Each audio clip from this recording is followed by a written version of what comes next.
美国也不是突然就40万亿国债了呀，而且美国是从2020年创下了3万亿的财政赤字之后，每年都是接近2万亿的窟窿。用 Ray Dalio 的这个数据来说，就是美国每年5.5万亿的收入，花7.5万亿，超支40%。大家知道啊，每年美国还要还利息1万亿，却不知道啊，其实这个债每年你还得还本付息呢，它本金也有到期的。接下来啊，动辄就有接近10万亿到期的美债的本金，也就是说啊，饥荒是它年收入的2倍。这个数它都不是今年有的，从2020年以来啊，一直不断的扩大。那怎么现在全球突然就觉得美国的这个通胀它必然压不住啊？那长债走高嘛？那美联储装鹰啊，大家也不信了。美国长债收益率之前还是可以稳得住的啊，那现在怎么就突然就奔着休克就要去了呢？实际上，全球资金哪里是相信美联储可以压制通胀，而是相信美国可以再一次完成收割，支撑美元。全球唯一可以收割的经济体就只有我们了，因为控制通胀只有2个办法啊，开源和节流。开源可以是赚钱，也可以是收钱，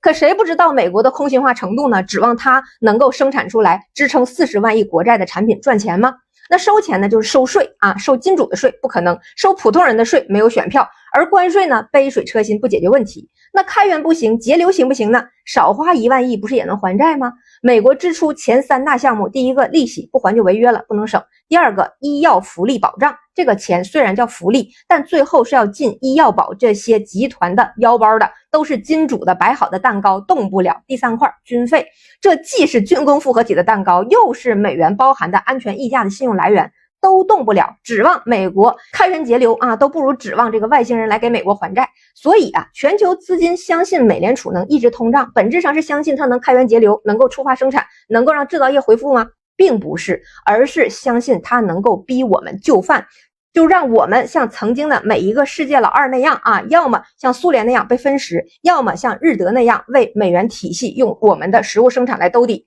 他们内心里真正被调控的预期是美国总会想出办法的，科技围堵、金融掠夺、流动性冲击，利诱不成，不是还可以像欧洲那样制造地缘动荡，驱赶资金回流，有军事霸权、科技霸权和货币霸权三重保障的美元体系吗？所以现在再来看尹锡悦的那场闹剧，真的只是一个闹剧吗？而现在美联储调控不了这个预期了，归根结底是美国在中东战事失利，麦加协议不仅横空出世，还邀请伊朗加入，标志着美国地缘政治权力的滑坡，随之消亡的必然是美国对石油的金融控制力。中东战略塌方之后，西太就立刻出现了力量的真空。韩国提出的要贯通半岛铁路的这个陆上运输的设想，本质上就是一个明确的信号，现在地区真正的地缘主导权发生了更迭，同时我们在科技上的强势追赶已然击碎了只有美国才能带领全球进入新的科技周期的叙事。天花板从军事到科技，从工业到农业都被我们击穿了。美国长端利率的走高是全球抛售美债带来的，而全球不信联储能抑制通胀，从来不是突然发现美国国债高、赤字高、空心化，而是通过美国地缘控制力的萎缩，预判了所有霸主国家的自限性终局，金融控制力必然塌房。而大统领的一句用美军来保障美债啊，则把这个预判盖了一个官方确认的大戳，所有人都听出来了。这话不是对我们说的，那就只能是对盟友说的了。美军对于美债的安全溢价本就包含在美债的价格里了，而现在提美军给美债兜底，它的含义实际上就是要求盟友不得减持美债嘛，那不然真的让美国每年还10万亿的本金给他吗？这话的意思就是美债的这个本金啊，老中收得，日欧却收不得。而日本呢，是距离它最远，在战略上最为边缘，持有美债的规模又足够大的这样的经济体，可以说呀，此言一出啊，整个日本瑟瑟发抖。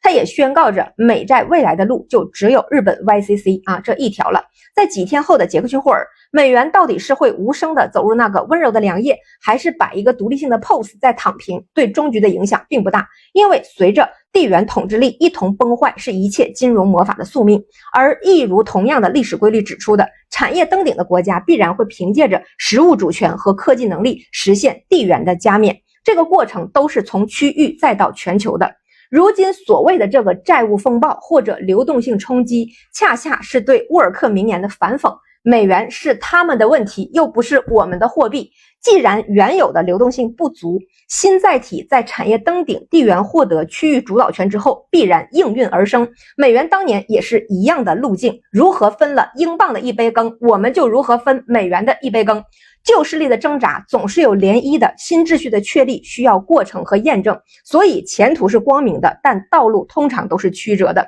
但新的科技周期、新的全球化分工乃至新的地缘平衡，都在我们周边不可逆的向前演变着。金融影响力的确立是有滞后性的，但不会永远不来。毕竟春来我不先开口，哪个虫儿敢作声？同志们听懂了吗？这么长都看完了，关注一下吧。